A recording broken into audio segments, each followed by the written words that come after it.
ॐ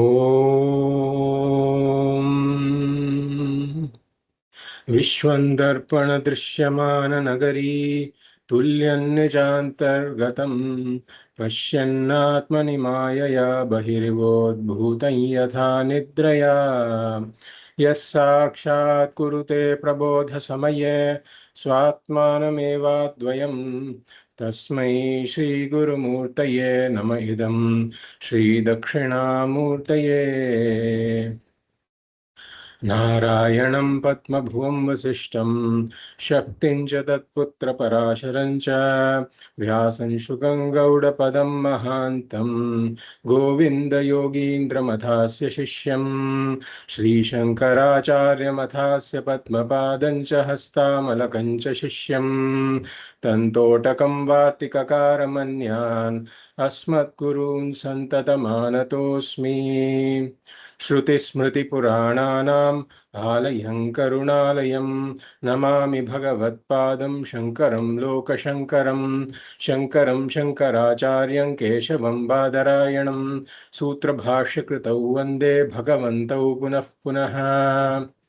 परब्रह्मनिष्ठं स्वतो धर्मनिष्ठं अहिंसैकनिष्ठं स्वशिष्यै सुजुष्टं यतीनां वरिष्ठं गुरूणां गरिष्ठं दयानन्दरूपं मदाचार्यमीडे। नमः श्री परमार्थाय संसाराध्यासनाशिने श्रोत्रिय ब्रह्मनिष्ठाय तस्मै ब्रह्मविदे नमः। सदाशिवसमारम्भां शङ्कराचार्यमध्यमाम् अस्मदाचार्यपर्यन्तां वन्दे गुरुपरम्पराम्। ॐ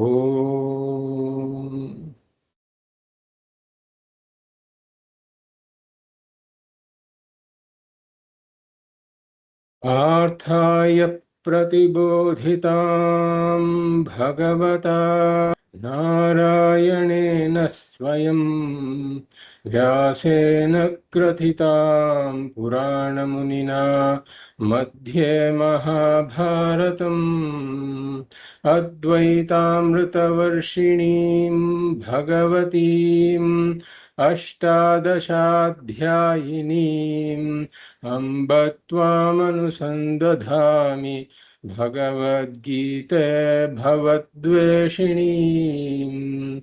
नमोऽस्तु ते व्यासविशालबुद्धे फुल्लारविन्दायतपत्रनेत्र येन त्वया भारततैलपूर्णः प्रज्वालितो ज्ञानमयः प्रदीपः। प्रपन्नपारिजाताय स्तोत्रवेत्रैकपाणये ज्ञानमुद्राय कृष्णाय गीतामृतदुहे नमः। सर्वोपनिषदो गावो दोग्धा गोपालनन्दनः पार्थो वत्स सुधीर्भोक्ता दुग्धं गीतामृतं महत्।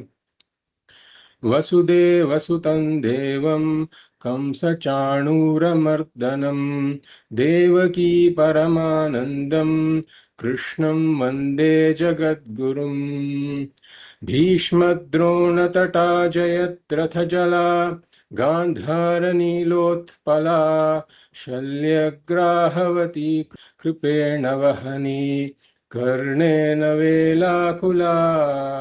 अश्वत्थामविकर्णघोरमकरा दुर्योधनावर्तिनी सोत्तीर्णा खलु पाण्डवैरणनदी कैवर्तकः केशवः। पाराशर्यवचः सरोजममलं गीतार्थगन्धोत्कटं नानाख्यानककेसरं हरिकथा सम्बोधनाबोधितम्। लोके सज्जन षट्पदैरहरहः पेपीयमानं मुदा भूयाद् भारत पंकजं कलिमल प्रध्वंसि न श्रेयसे।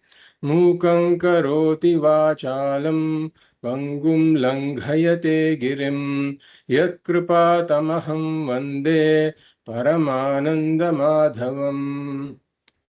Yam Brahma Varunendra Rudra Marutah Stunvanti Divyaistvaihi Vedaihi Sanga Padakramo Panishadaihi Gayanti Yam Samagaha Dhyanavastita Tadgatena Manasa Pashyanti Yam Yoginaha Yasyantam na Vidussura Suraganaha Devaya Tasmai Namaha Devaya Tasmai Namaha.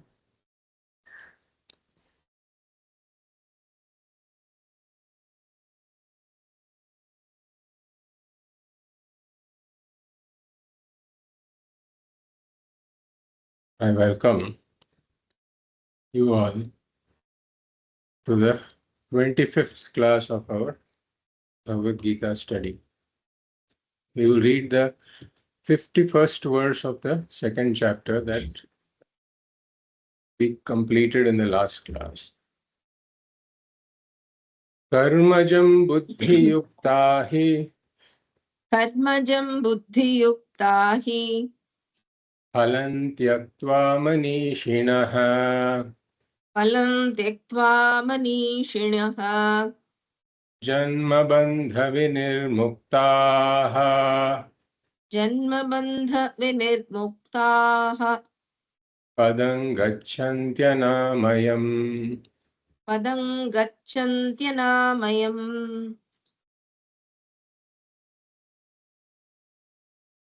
As we have been seeing, the peace, security, and happiness of any human being depends not upon one's external material accomplishments, but it purely depends upon one's internal growth. And the culmination of this internal growth happens only with Atma Jnanam.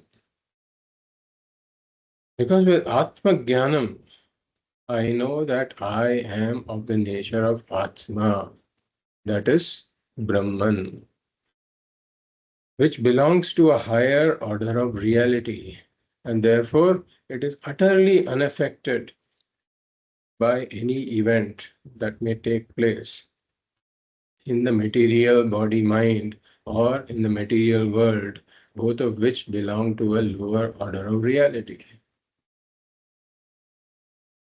But for the Atma Jnanam to take place, the mind needs relative freedom from emotional turmoil. And therefore, the preceding step to Atma Jnanam is to gain the qualifications for the Atma Jnanam, which is relative freedom from emotional turmoil. And how does one accomplish this? First of all, we have to recognize that any emotional turmoil, for any emotional turmoil, the world is not responsible, but it is my dependence upon the world that is responsible. And what causes my dependence upon the world? It is my own ragas and dveshas, it is my own likes and dislikes. And therefore, if I have to gain relative freedom from emotional turmoil, I have to work on my own ragas and dveshas that are creating this dependence upon the world. Then the next question is, how do I neutralize my own ragas and dveshas? And this is where Bhagavan gives the teaching of Karma Yoga. So Bhagavan initially starts off with the teaching of Atma Jnanam and then follows it up with the teaching of Karma Yoga. So what is Karma Yoga? As we have seen, it is proper action plus proper attitude. What is proper action? It is complete abstinence from all tamasa karmas. Tamasa karmas are those karmas that originate from my own ragas and dveshas and involve adharma. The second thing is reduction of Rajasa karmas. Rajasa karmas are again karmas that originate from my own ragas and dveshas. And their aim is external material accomplishment, adjusting the world in keeping with my ragas and dveshas. But such rajasa karmas keep me in samsara because they leave my ragas and dveshas intact. They leave the limited individual intact. And therefore, one doesn't make progress towards gaining the qualifications for Atmajnanam. There is no spiritual growth here, there is only material growth. And then the third point is increase of sattvika karmas. Sattvika karmas are those karmas that don't have their origin in my own ragas and dveshas. They are karmas that are prescribed by the Shastra, like yajna, dhanam, and tapaha, that are meant for one's inner spiritual growth and not for the sake of material accomplishment. So this is proper action. Then the question is, what is proper attitude? Proper attitude is twofold: proper attitude towards action and proper attitude towards the result of action, results of my actions. So, proper attitude towards action is recognizing that I have control only over my action. Karmani eva adhikarah te.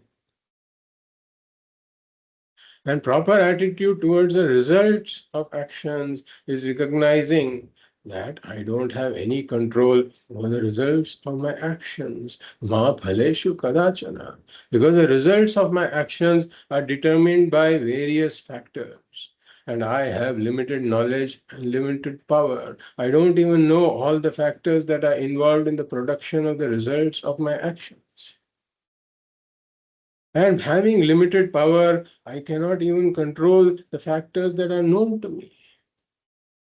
And therefore, we say that the results of actions are products of the laws that are operating in the world. But the laws that are operating in the world are a part of the world, and the entire world is a manifestation of Ishvara. Vishwarupa Ishvara. Ishvara himself has become this world. And therefore, the results of my actions are coming from none other than Ishvara. This recognition is proper attitude towards the results of my actions. And therefore, when I experience the results of my actions, at that point, I regulate my response in such a way that it is not determined by my ragas and dveshas, but I maintain an equanimity of mind whether the result is more than expected, less than expected, or opposite of what is expected. This attitude is called samatvam.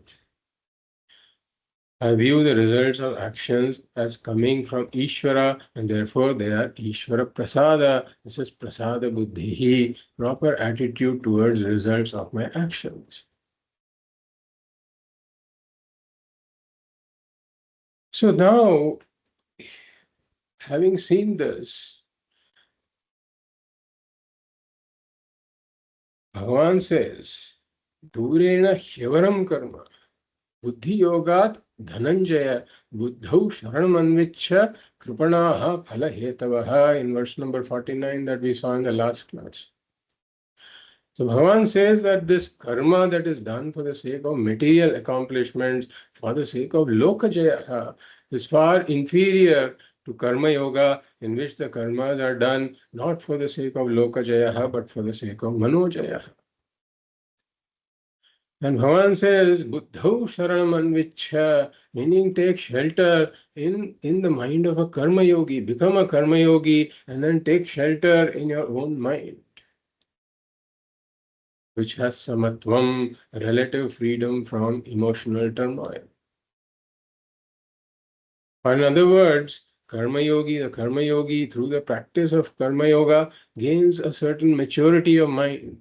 Therefore, Bhagavan says, take shelter in the mature mind of a karma yogi that is relatively free from emotional turmoil. And kripanaha phalahetavaha, those who are hankering after the material results of actions, Bhagavan says they are really unfortunate, they are miserable. Why? Because their minds will be like a yo-yo. The results of actions are unpredictable, uncontrollable, and unsustainable. And if one is depending emotionally upon the results of actions, on the material results of action, then one's mind will go through ups and downs. Such people are unfortunate and miserable. And then Bhagavan says, buddhi yukto jahati ha ubhe sukrita dushkrite. Tasmad yogaya yujyasva yogaha karmasu kaushalam. So Bhagavan says here we are taking the meaning of buddhi yoga to be karma yoga, and buddhi yuktaha to be a karma yogi. Bhagavan says buddhi yuktaha iha ubhe sukrita dushkrite jahati, meaning that the karma yogi gives up the bondage of karma. The karma is the one that is causing repeated rebirths. If the karma yogi gives up bondage of karma, means that the karma yogi gets liberated. So here, as we said, we have to add the word indirectly. A karma yogi, how does the karma yogi get liberated? First of all, he gains the chitta shuddhi, the purity of mind. And with the purity of mind, he becomes qualified for Jnana Yoga. And he gains the Jnanam and gets liberated. And Bhagavan gives the definition, second definition of Karma Yoga here, which is Yoga Karmasu Kaushalam. The first definition we saw was Samatvam Yoga Uchyate. Karma Yoga is this Samatvam, attitude of Samatvam. And here Bhagavan says Yoga Karmasu Kaushalam. So as we said, this means exercising discretion in one's action, making sure that my actions are in keeping with dharma, samanya dharma and vishesha dharma. And then such offerings that are in keeping with dharma become offerings to Ishvara. Ishvararpana buddhi comes in. So this is discretion in action, and also choosing the most effective actions for my spiritual growth. As we have seen, sattvika karmas, performance of the sattvika karmas, performance of Panchamahayagya, all of this is also discretion in action. And as we saw that the same action then, which will normally bind when it's done for the sake of lokajaya, that same action with the right attitudes, it can liberate me. Exactly like snake poison can kill, and the snake poison, when used properly, can also cure. So similarly, the same karma, when it's done without the proper attitudes for the sake of lokajaya, it binds. But when the same karma is done with proper attitude for the sake of manojaya, then the same karma can liberate. And Bhagavan then gives the stages that a karma yogi goes through in the shloka that we just read. Shloka number 51. Karmajam buddhi yukta hi phalam tyaktva manishinaha janma bandha vinirmuktaha padam gachanti anamayam. So buddhi yuktaha, here again we can take it to mean the karma yogis who have the proper attitude of karma yoga. And then phalam tyaktva, karmajam phalam tyaktva, they give up the material results of actions. They are not performing actions for the sake of lokajaya, but for the sake of manojaya. And then they gain the purity of mind, and having gained the purity of mind, go through Jnana Yoga. And having gone through Jnana Yoga, manishinaha bhutva, they become wise. And Janma Bandha Vinirmuktaha means they gain Jivan Muktihi with that wisdom. With that wisdom, they gain Jivan Muktihi means they are liberated even when living. Janma Bandha Vinirmuktaha, and finally, when the body falls, when the prarabdha is over, when the body falls, then they gain videha muktihi padam gachanti anamayam. And as we saw that the same three shlokas can also be looked at as Bhagavan describing the glory of Jnana Yoga instead of Karma Yoga. If we take the meaning of Buddhi Yoga to mean Jnana Yoga and Buddhi Yukta to mean a Jnana Yoga. So Durena Shavaram Karma Buddhi Yoga Dhananjaya. So Bhagavan is saying that the karmas that are done for the sake of material accomplishments in this world, they are far inferior to Jnana Yoga. Why? Because Jnana Yoga directly leads to moksha through Jnanam, whereas these karmas that are done for the sake of Lokajaya, they keep me in samsara. So one leads to moksha directly, the other keeps me in samsara. And therefore, these karmas done for Lokajaya are far inferior to Jnana Yoga.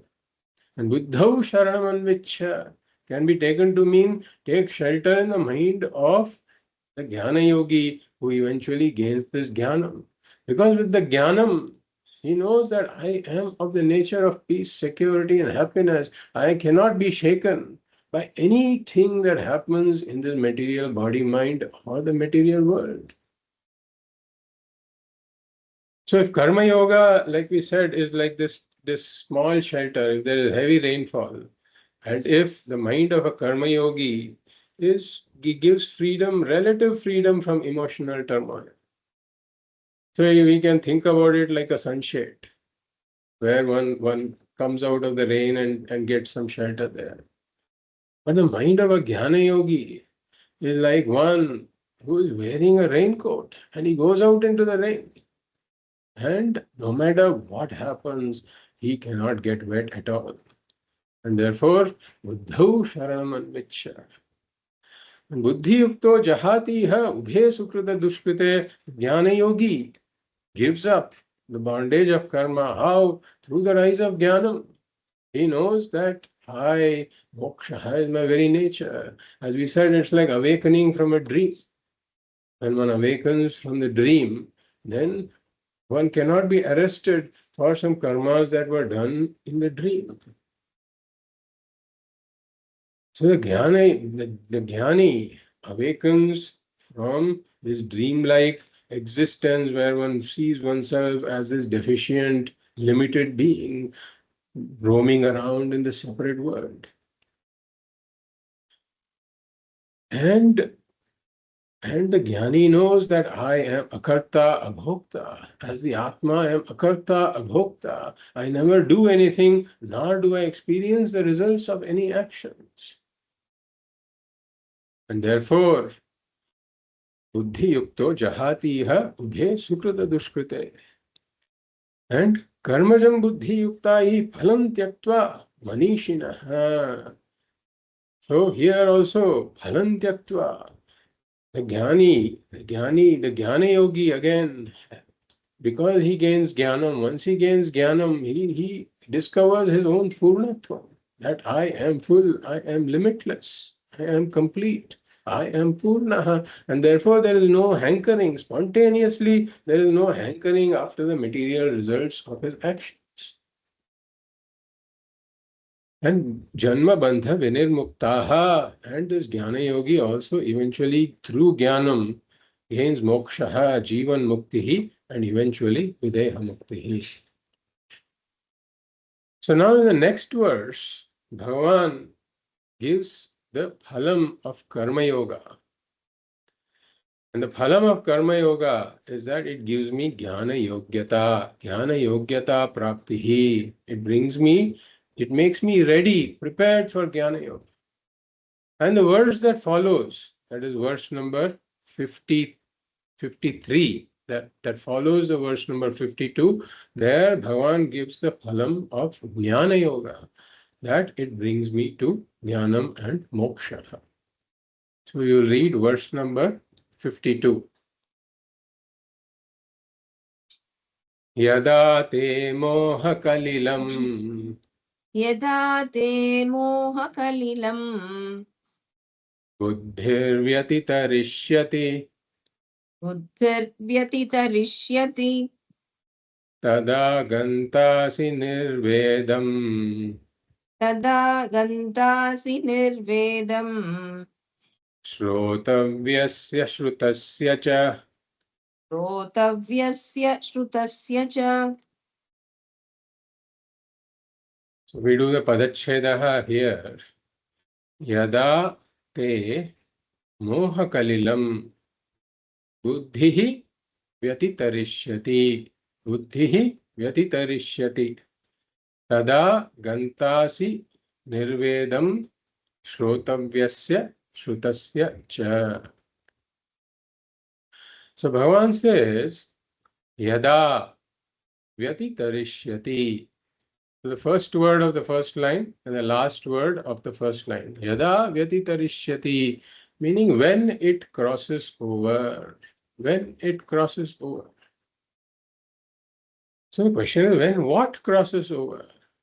So Bhagavan says, buddhihi vyatitarishyati. Yada buddhihi vyatitarishyati, meaning when the intellect crosses over. So whose intellect? Yada, te is there. Te means tava, yours. So yada te buddhihi vyatitarishyati, meaning when your intellect crosses over. So crosses over what? Moha kalilam. So yada te buddhihi moha kalilam vyatitarishyati. Bhagavan is saying, when your intellect crosses over, this is moha kalilam.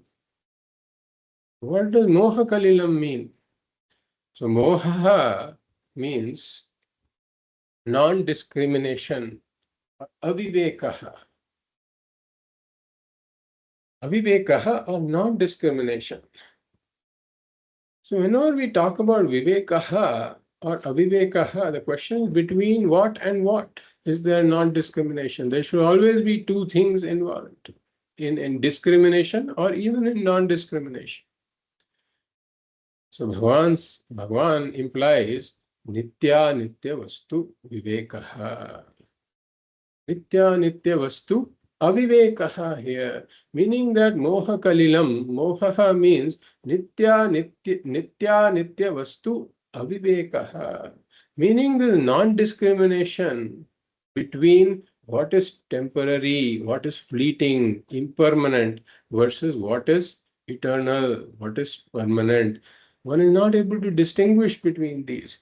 That is moha or non-discrimination or aviveka. And kalilam means it's an impurity.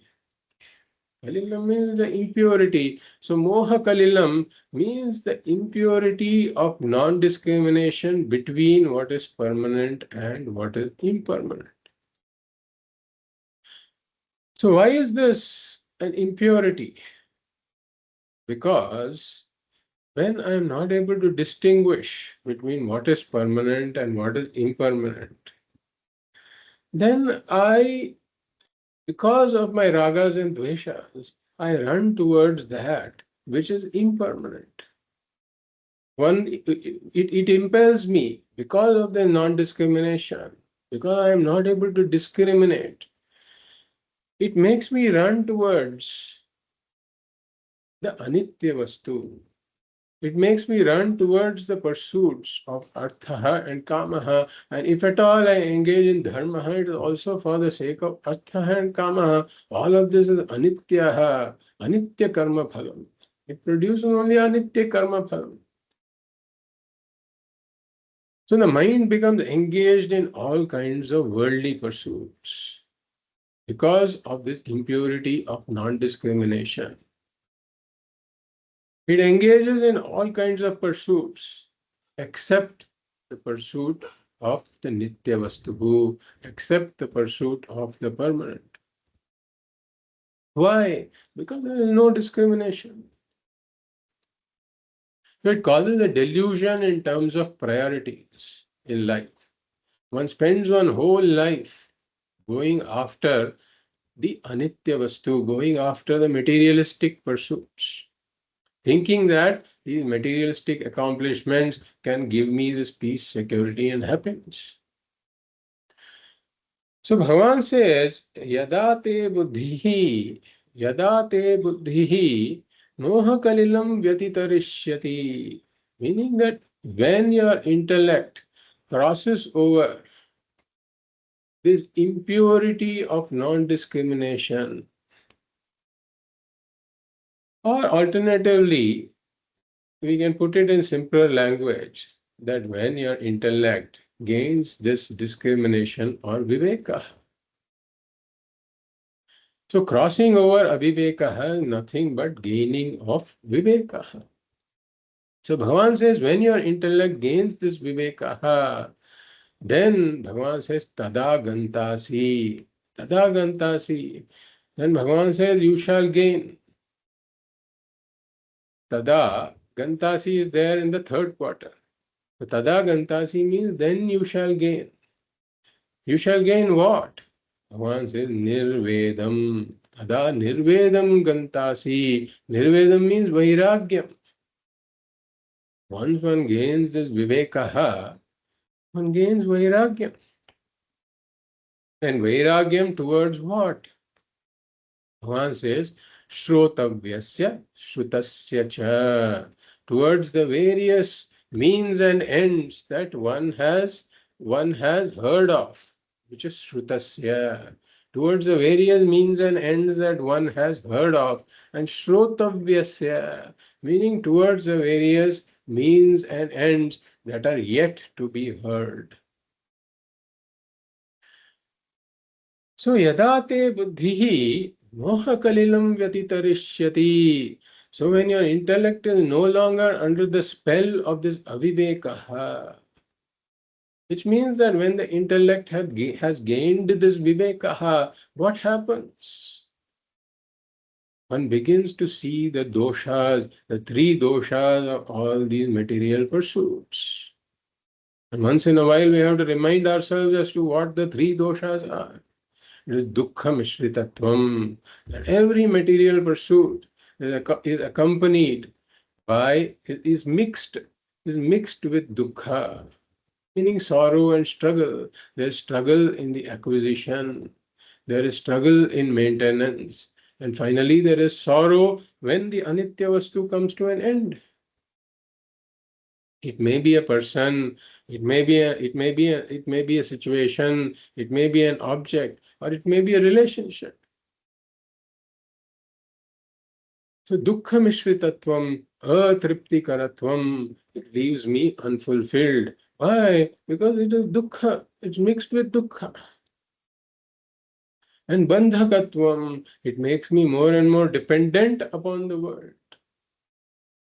It keeps my ragas and dveshas intact. In fact, it may even reinforce my ragas and dveshas, and it makes me more dependent upon the world. The world is inherently unpredictable, uncontrollable, and unsustainable. And therefore, I am depending upon something that is inherently unstable, which is a very bad idea. But then it makes me dependent upon the anitya vastus, the bandhakatvam. And therefore, when this vivekaha is there, one sees the doshas, the three doshas in all of these material pursuits. And one sees that the pursuit of arthaha, kamaha, and dharmaha also cannot lead me to purnatvam. Even dharmaha we include there, even punyaha, just gaining punyaha, is also anitya vastu only. Why? Because punyaha also has a date of expiry. Once I have gained some punya, then in the future the punya brings some sukha. And once that sukha comes, the punya exhausts itself. And then that sukha has to end. And therefore, all the pursuits of artha, kamaha, and dharmaha come under anitya vastu only. And then the intellect gets some clarity regarding the priorities of life. And one says that I have been running after this for so long, I have not gained the purnatvam that I am seeking.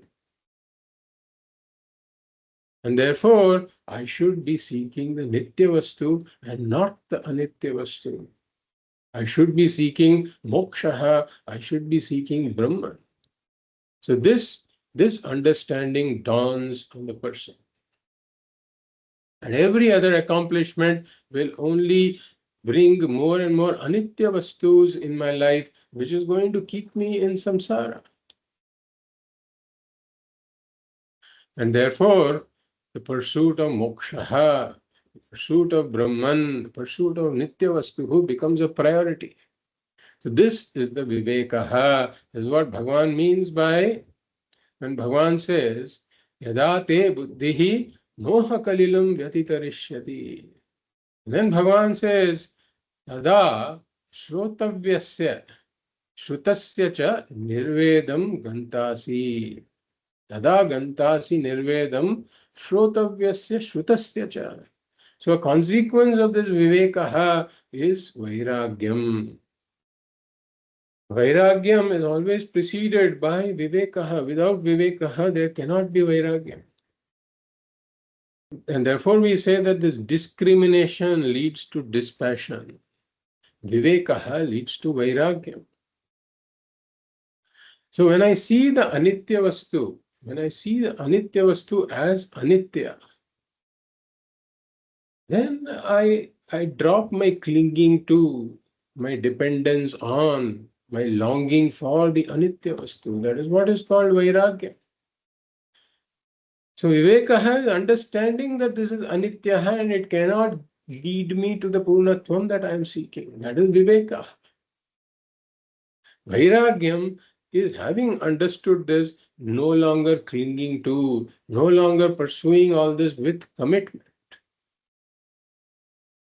no longer seeking anitya, more anitya vastu in my life. That is vairagyam.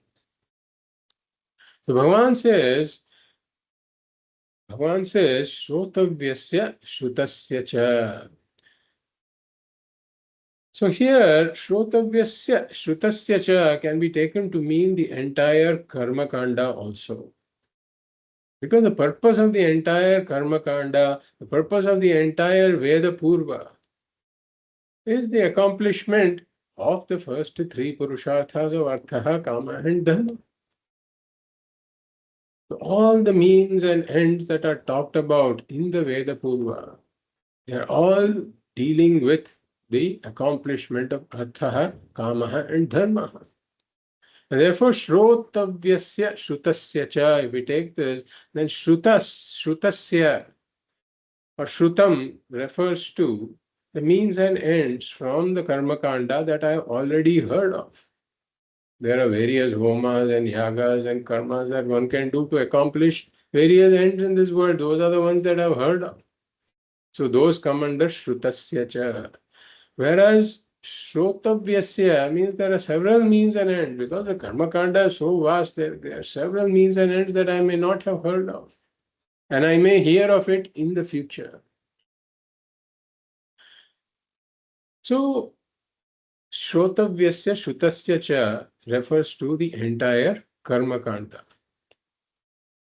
So essentially, one develops vairagyam as a consequence of the viveka towards all material accomplishments, such as pursuit of wealth, pursuit of position, power, status, enjoyments, comforts. And even the Vyavaharika level, we can say that the desire to go to this place, the desire to go to that place, tourism of all kinds. And we can also include Swargaha, because Swargaha is nothing but, in the vision of Vedanta, it is a form of tourism only. Going to Swargaha is a form of tourism. It's just going to a very far away place which has a lot of fantastic things. So it is a form of tourism. Therefore, vairagyam towards all of these accomplishments, including the accomplishment of Swargaha, because even Swargaha comes under Anitya Vastu only. So when Bhagavan says, Nirvedam Gantasi Shrotavyasya Shrutasya cha, means that they lose their power to bait me. I don't get baited by them anymore, because if somebody brings me a proposal that you do this, you do that, I immediately see through it, saying that this is talking about anitya vastu that I'm not interested in. So, Vairagyam itself is founded on Viveka. Viveka is the foundation of Vairagyam, as we have seen. So, if the Viveka is shaky, then the Vairagyam will also be shaky. So, if one may say, for example, that I have examined whatever life has to offer, and then I feel that that's all talking about the anitya vastu only, and I am really interested in the nitya vastu. One may say this verbally, but then let us say that one fine day somebody comes up with a proposal saying that, this is there's this great business opportunity. So this person has said that I'm going to now dedicate my life to Vedanta study and spiritual pursuits and all of that. He may say that, and he may even start to do some of that in his life. So he's trying to dedicate more and more time towards spiritual pursuits. But somebody comes up one day and says, I have this fantastic, great business proposal. So now, if he gets baited by that, let us say, if he takes up that proposal and then that person says, you have to spend 20 hours a week on this. So you will have enough time for your spiritual pursuit also. He may argue like that. So 20 hours being devoted to this is a significant chunk of time. But if one gets baited by that, then that indicates that the Vivekaha itself was somewhat shaky. And that is why Bhagavan adds Shrotavyasya here, meaning not just towards all the means and ends that you know, but towards all the means and ends that may come to you in the future also. In the future, whatever proposal one comes up with, is my Viveka strong enough to see through it? That is the question. If the Viveka is strong enough to see through it, then whatever proposal one brings up, one will see through it, saying that it is anitya vastu. This is not something I'm interested in. My priorities lie elsewhere. This is that Vyavasayatmika buddhi also that we were talking about a few classes ago. Vyavasayatmika buddhi ekeha kurunandana Bhagavan said. And the clarity is such that it is badhika, as we said. Whatever other goals that might potentially be brought to you, they are all dismissed as non-goals. So unshakable vivekaha is one where once one clearly sees that all of these accomplishments, worldly accomplishments, are mixed with dukkha. They have these three doshas. That is with regards to the worldly accomplishment. Whereas the accomplishment of the nitya vastu or moksha, nothing can beat that, because moksha is about discovering my own fullness, limitlessness, completeness, my own purnatvam, where I see myself as full, limitless, and complete through knowledge. And nobody can dismiss this, because this knowledge is gained through the Shastra Pramana. And no other Pramana can contradict the Shastra Pramana. So nobody can dismiss this. And nobody can better it also, because I am full and limitless. I am infinite Brahman. Nobody can better that. How can that be bettered? How can, like Puja Swamiji asks, I am the whole, not HOLE, but WHOLE. So I am the whole. This understanding that I am the whole, I am Brahman, in which the entire Jagat is arising, is sustained, and in which it resolves. How can this be improved upon? Cannot be improved upon. And therefore, there is nothing greater than the accomplishment of Dhyanam and Moksha. Whereas every other accomplishment is riddled with doshas. And therefore, if this understanding is there, then the Vivekaha is firm, then the Vairagyam will also be firm. Any proposal that comes up, I will not get baited by it. And therefore, Shrotavyasya, Shrutasya cha Nirvedam Gantasi.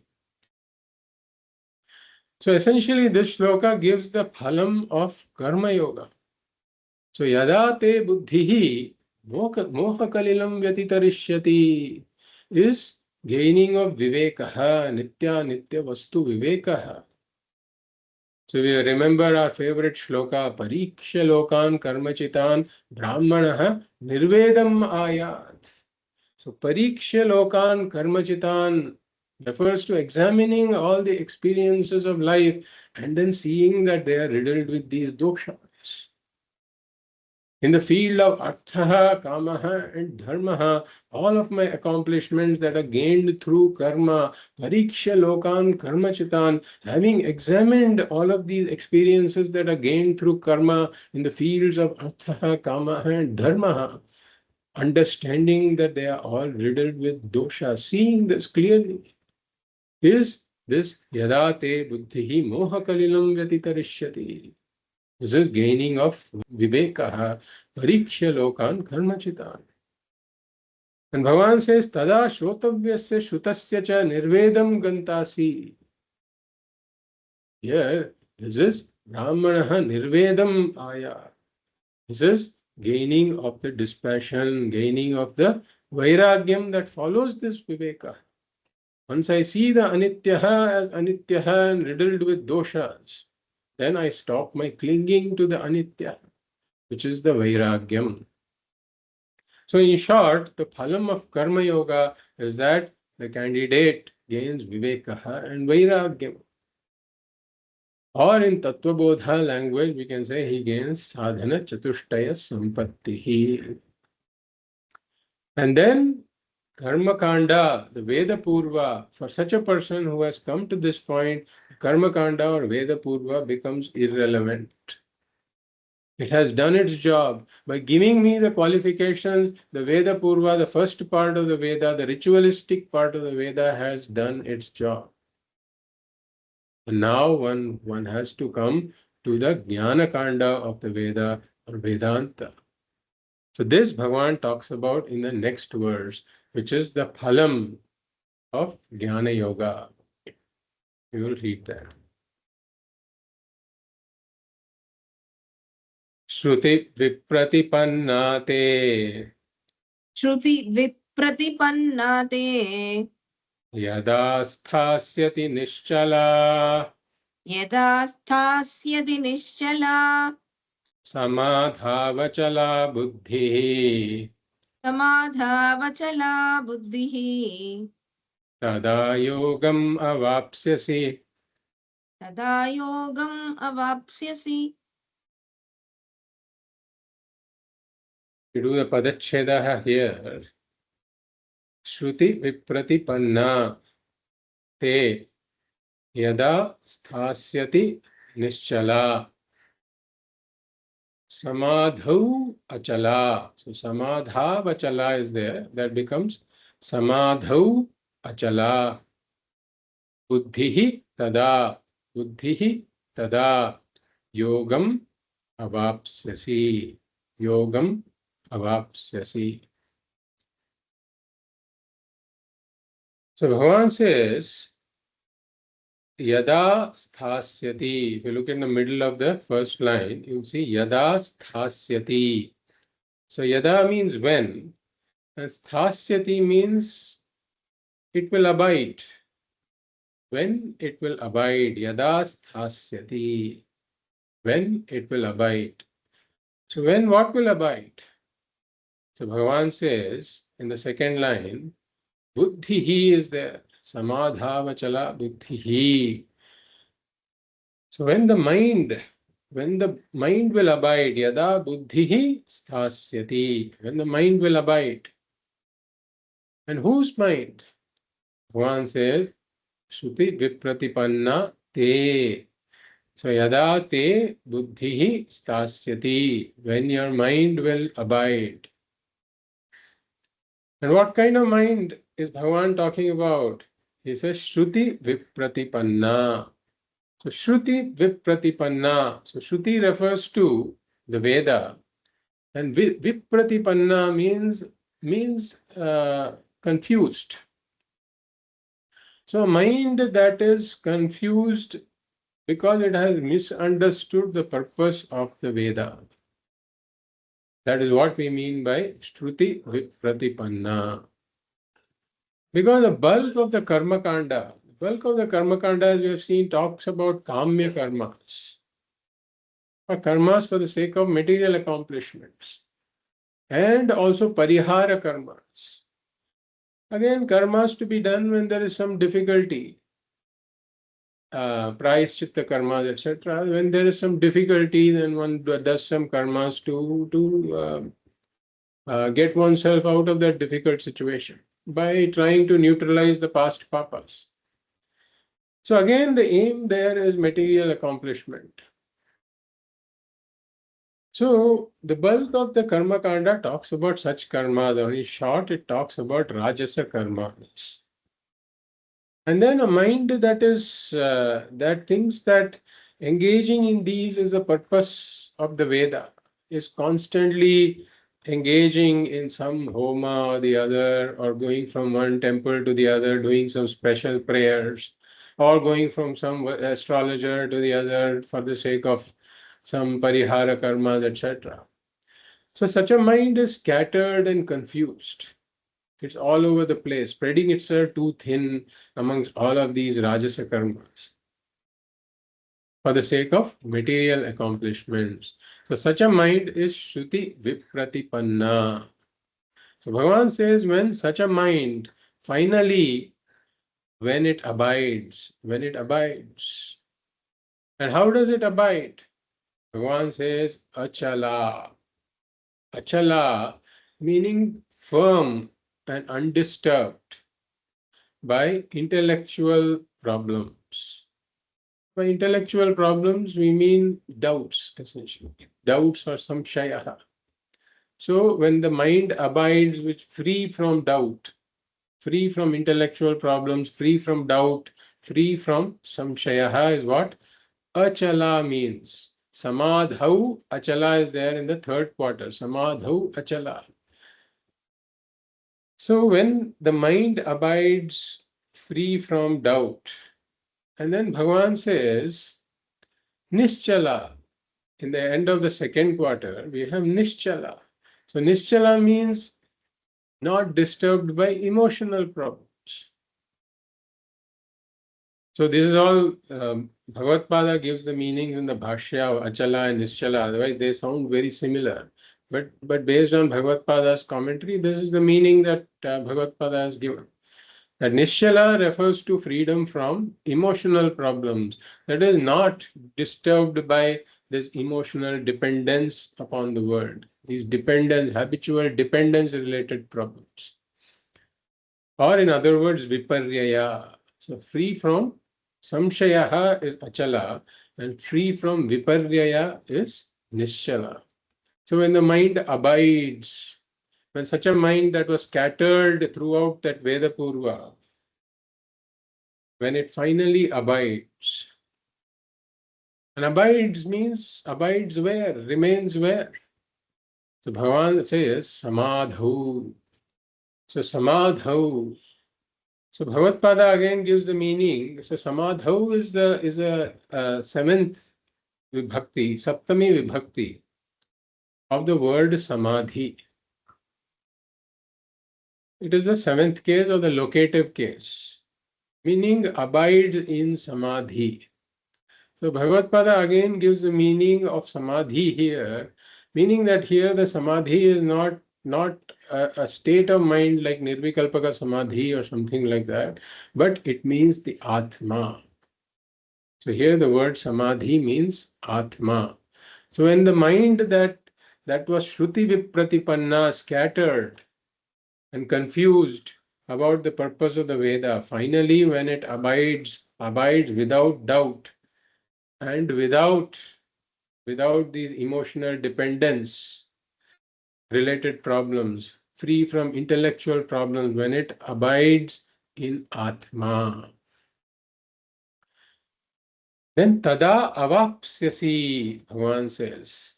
So in the fourth quarter, we have tada yogam avapsyasi. So tada avapsyasi means then you will gain. Then you will gain. Then you will gain what? Yogam. Tada yogam avapsyasi. So yogam here, the word yoga refers to the wisdom, the knowledge, and moksha. It refers to knowledge, and through the knowledge one gains moksha. So Shruti Vipratipanna Buddhihi. So if the mind does not have the Shruti Vipratipanna Buddhihi, refers to a mind that doesn't have the Viveka and doesn't naturally have the Vairagyam, and then therefore it gets baited by everything. So if somebody says you are having this problem and therefore you try to do this karma to alleviate your problem, then the mind naturally gets baited by that and gets involved in such karmas. Now, occasionally, if one is doing that, that is fine. But if the mind is constantly engaged only in the pursuit of anitya vastu, constantly engaged only in the pursuit of artha, kama, and dharma, for the sake of artha and kama, then such a mind is essentially wasting the entire life in the pursuit of anitya vastu only. So this is Shruti Vipratipanna Buddhihi. But if one gets clarity with regards to the goal of life, that the goal of life should be the Nitya Vastu, goal of life should be Moksha, then one gets this Vyavasayatmika Buddhihi that we talked about, which is the phalam of, which is what one gains through the pursuit of Karma Yoga. And such a mind that has this Vyavasayatmika Buddhihi, such a mind that doesn't get baited by anything. In fact, Pujya Swamiji gives a funny example here, where he says that there is a shampoo salesman. So the shampoo salesman goes house to house trying to sell his shampoo. So he knocks on the door, and he has successfully sold some shampoos that day, and then he knocks on the next door. The person comes there. Now the person who opens the door is completely bald. So now to such a person, no matter what virtues the shampoo salesman describes for his shampoo, this person will never get baited by it because he knows that this product has no value for me at all. So it is something like that one who has this vivekaha and vairagyam, this clarity about the goal of life, such a person will not get baited by any of this.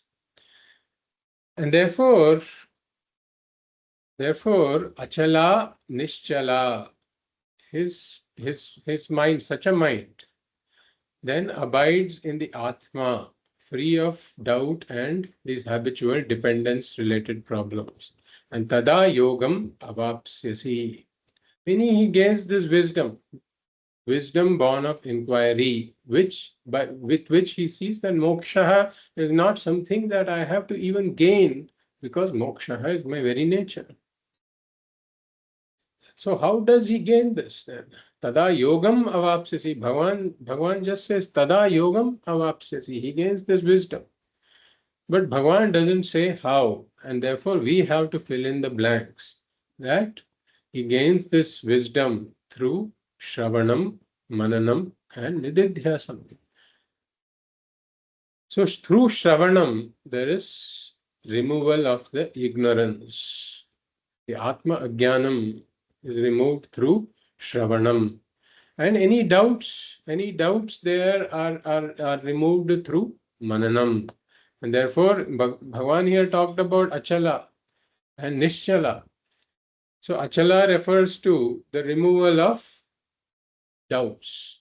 Nischala refers to the removal of emotional dependence related problems, or these habitual emotional dependence upon the world. And that happens through Nididhyasanam. Because even after one has gained the knowledge, the identification with the body and mind can continue, not because of self-ignorance, but because of habit. The identification with the body and mind is twofold. Identification due to ignorance. Because I have the Samanya Jnanam that I am, but I don't have the Vishesha Jnanam of who I am. That results in adhyasa or a mistake. And I mistake myself to be this body mind. That happens because of ignorance. But then, since I have been living a life associated with this body mind, taking the body mind to be me for countless janmas, there is association with the body mind because of habit also. Now, Shravanam and Mananam can remove the ignorance. It gives me the Vishesha Jnanam of who I am.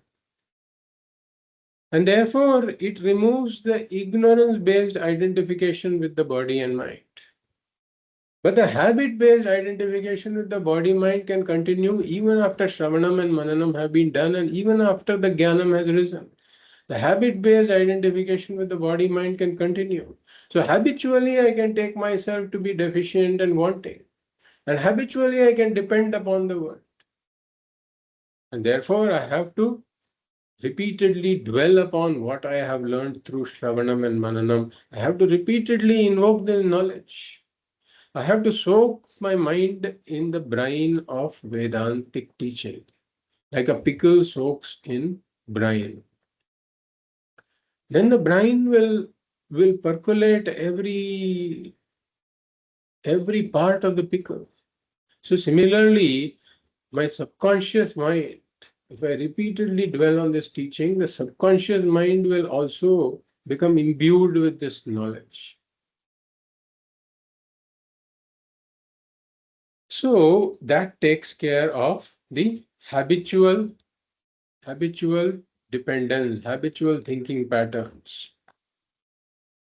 Like we have discussed the example of the beggar, that even after the beggar knows that I am a millionaire because of some inheritance, because he has been begging for 20 years, the next day also he gets up and he wears his cloak, his rags, and then he goes out for begging. So it takes a while for him to come out of this habit. How? By repeatedly invoking the knowledge that I am now very rich and I don't need to do this act of begging.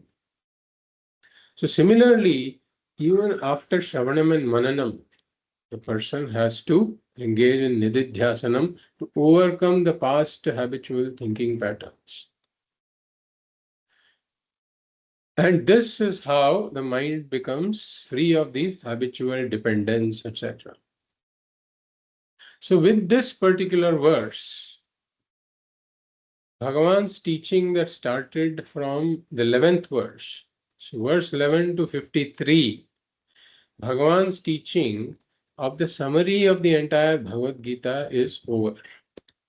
This portion is called Gita Saraha, or Gita, the essence of the entire Bhagavad Gita, from verse 11 to verse number 53, which comprised of the teaching of Jnana Yoga and the teaching of Karma Yoga. So initially one has to follow Karma Yoga, gain the Jnana Yogyata, and then come to Jnana Yoga and gain Jnanam and Moksha. This is the Saraha of the entire Bhagavad Gita, which Bhagavan gave from verse 11 to verse number 53. A very important portion of the Bhagavad Gita and something that we should repeatedly revisit so that we don't lose the bigger picture of the entire Bhagavad Gita when we get into each of the individual chapters. Now, the next verse is a question from Arjuna, because Vedanta is not a matter of belief, but it is a matter of understanding.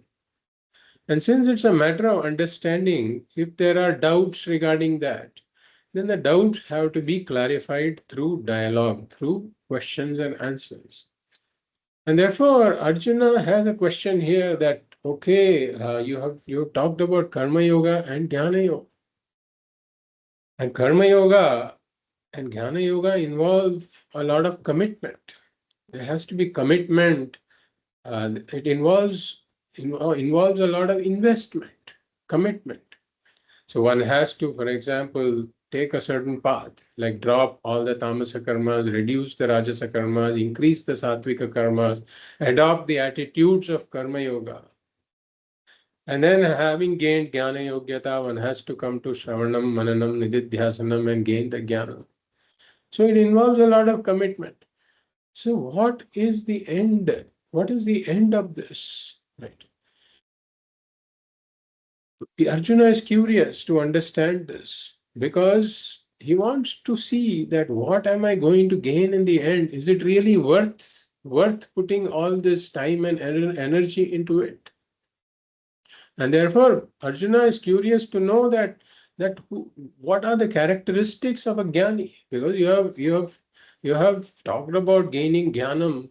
Now, what does the jnani? What are the characteristics of the jnani? Can you tell me what they are so that I can evaluate whether this entire process is worth it or not?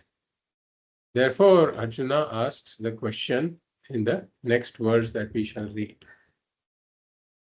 Arjuna uvacha Arjuna Uvacha Sthitaprajnasya ka bhasha Ita Prajnasya ka bhasha Samadhisthasya keshava Samadhisthasya Keshava Sthitadhih kim prabhasheta Titadhi Kim Prabhasheta Kimasita vrajeta kim. Imasita Vrajeta Kim.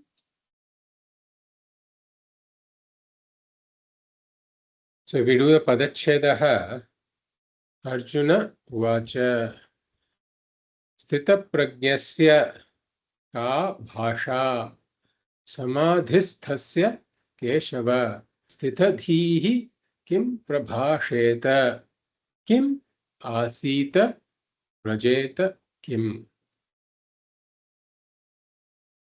So Arjuna says, hey Keshava. In the second quarter, Keshava is there. Means, oh Krishna, he's addressing Krishna. And then in the first quarter, he asks, Ka Bhasha. Ka Bhasha. Means, literally, Bhasha means language. So, Ka Bhasha means what language? So, what language does not mean like what language the Jnani talks in. For example, after having gained the Jnanam, does he only talk in Sanskritam or some specific language? So, that's not what is meant here.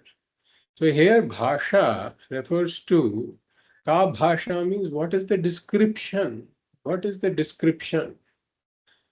And description by whom? That Bhagavan doesn't say here. But we take it to mean by others, by the Shastra. What is the description? And whose description?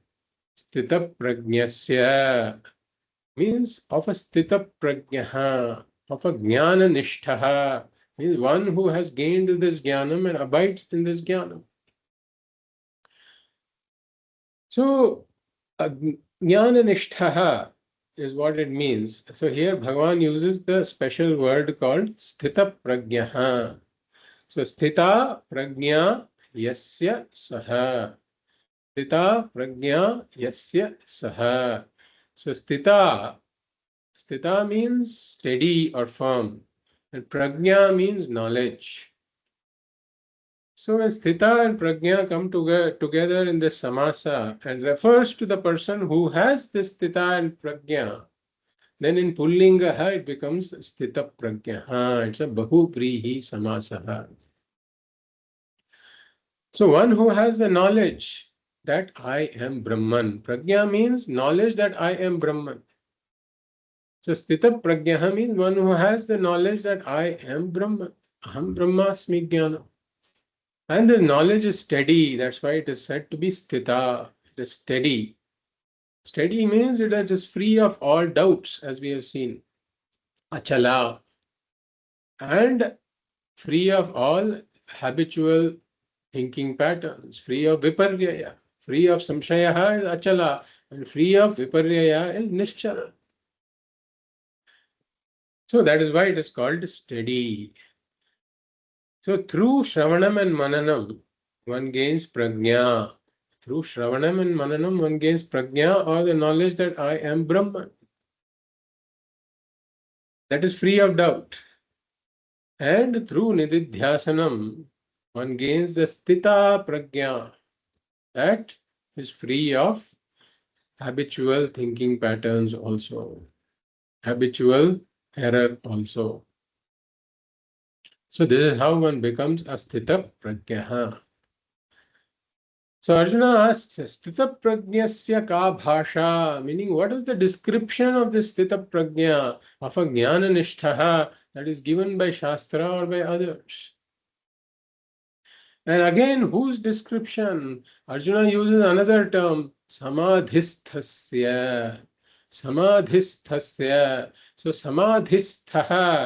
samadhistha means one who abides in samadhi. So again, Bhagavad here gives the meaning of samadhi to mean Atma, meaning one who abides in his own real nature as the Atma. And here, specifically, we can take the meaning to be that one who doesn't forget this knowledge in day-to-day transactions and especially in the times of crisis. Because in times of crisis, the subconscious mind takes over. So if the knowledge is at the surface level in the mind, then one may be able to recall the knowledge and act in accordance with knowledge in day-to-day transactions. But in times of crisis, usually a response comes from the subconscious mind. And if the knowledge has not percolated into the subconscious mind, then the responses may still be habitual based on the past thinking patterns that I am deficient, I am wanting, I am apurna. The samsari jiva comes back in crisis. And therefore, one has to do the nididhyasanam, repeatedly dwell upon this knowledge so that the knowledge percolates into the subconscious mind. And then, even in crisis, my response to the situations that life presents are based upon the knowledge that I am Purnaha, I am full, complete, and limitless. So such a person for whom the knowledge is available even during crisis, who abides in his nature as the Purna Atma, such a person is Samadhistha. So Samadhisthasya Sthitaprajnasya ka bhasha is Arjuna's question. And then he continues, Kim prabhasheta in the third quarter, Kim prabhasheta. So literally it means, does he talk? Kim prabhasheta, means does he even talk? So such a question would be meaningless because Arjuna clearly knows that Krishna is a jnani and Krishna is talking. So if we interpret Kim prabhasheta to mean does he talk, it would be meaningless. And therefore, a better way to translate this would not be would be, instead of does he talk, he's asking how does he talk? How does he talk? Katham prabhasheta. And katham prabhasheta, kim prabhasheta means katham prabhasheta. How does he talk and how does who talk? Arjuna uses another word here in the third quarter. Sthitadhihi. Sthitadhihi means again a synonym of Sthitaprajna or a Jnana or a Samadhistha. He's using three words here for the Jnani. It means essentially the same thing, the person who has clear, doubtless, and habitual error-free knowledge. So how does he speak? And then Arjuna asks, Sthitadhihi, in the third quarter, Sthitadhihi kim prabhasheta kim asita. How does he sit? And kim vrajeta, vrajeta kim means how does he move about? How does he walk? How does he move about? So Arjuna, in short, wants to know the characteristics of the Atmagyani. What are the characteristics of the Sthitaprajna? How is this person described? So literally Arjuna is asking, how does the Sthitaprajna talk, sit or move about? Because perhaps Arjuna thinks there will be some difference outside in terms of the person's behavior. So, for example, is he in Maunam most of the time, or is he sitting only in Padmasanam, or does he walk very slowly, or something like that? Because we all expect the Jnani to do something abnormal in external behavior. And maybe such a thinking could have prompted Arjuna's question also, that what are the what how does the Jnani behave as far as in terms of the behavior that we can see in terms of talking, sitting, walking, etc. So now you can either answer a question literally, or you can answer the question that is behind the question. So really speaking, Arjuna's question behind the question is not as much, he's in some way struggling to phrase the question. So his question behind the question is really what are the characteristics of a Jnani? That's what he wants to know. But he is phrasing it in terms of how does he walk, how does he talk, how does he sit, etc. So Krishna understood the spirit of the question. He understood the question behind the question. And therefore Krishna does not answer in terms of the Jnani talks very slowly or Jnani walks very slowly. He doesn't talk about all this. But Krishna answers the question behind the question by talking about the characteristics of Jnani. So here we enter the final topic of the second chapter of the Bhagavad Gita, which is the Sthitaprajna Lakshanani. Sthitaprajna Lakshanani, which means the characteristics of a Sthitaprajna. So Bhagavan answers here in terms of the characteristics of the Sthitaprajna, but in addition, Bhagavan also talks about these as the very sadhanas that can be done, that can be adopted by the seekers. So the characteristics of a jnani become the sadhanas for a seeker.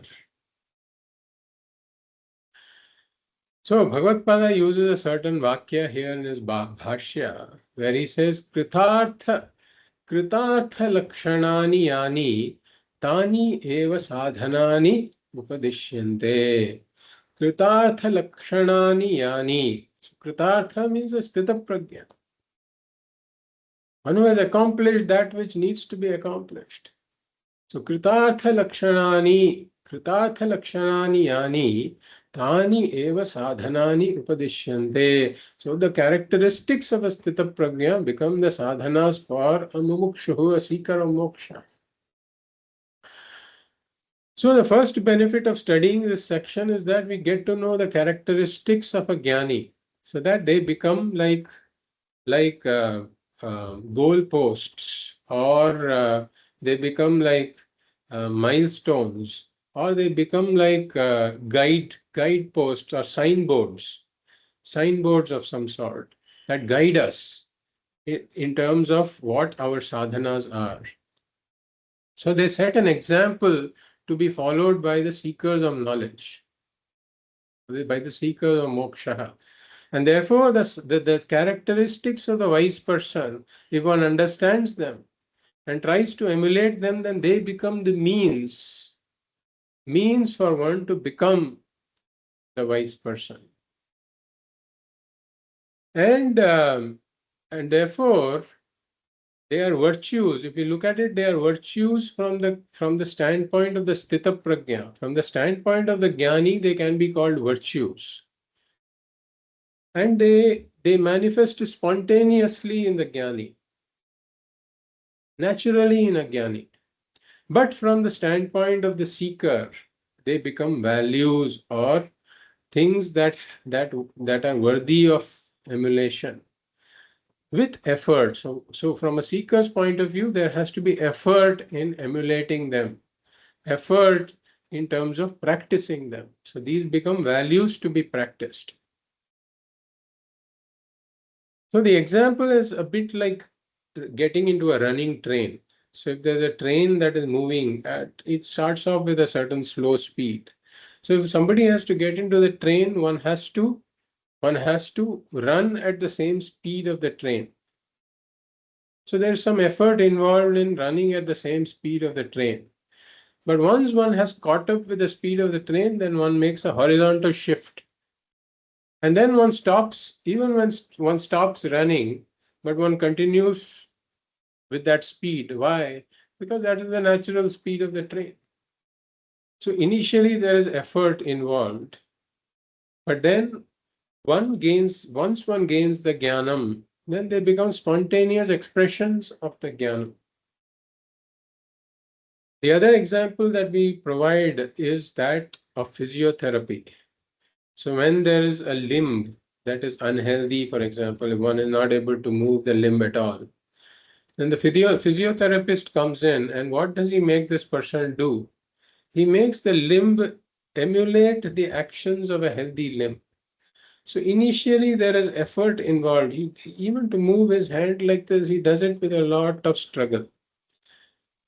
But then gradually he keeps practicing that, he says 10 times in the morning, 10 times in the afternoon, 10 times in the evening. He gradually practices this and he practices, and then when the limb becomes healthy, then this becomes a spontaneous action of the limb. So this is the first benefit of studying this section. And the second benefit of studying this section is there is a certain self-checkup that we can do. That I have been studying Vedanta, and I have been trying to assimilate the knowledge. So how far have I assimilated the knowledge, and how much more do I have to do? What are the areas I have to work on? So this can be used as a form of self-checkup, the characteristics of a jnani. And Swamiji gives a warning here that we should only apply this self-checkup to us. Usually our tendency is to apply it to somebody else. So we should be careful and use this section to evaluate ourselves and not judge anybody else. So, so we are almost out of time, and we will continue this shloka in the next class. Bhagavan's response in the next class. Om Purnamadah Purnamidam Purnat Purnamudachyate Purnasya Purnamadaya Purnameva Vashishyate. Om Shanti Shanti Shanti. Hari Om Shri Gurubhyo Namaha. Hari Om.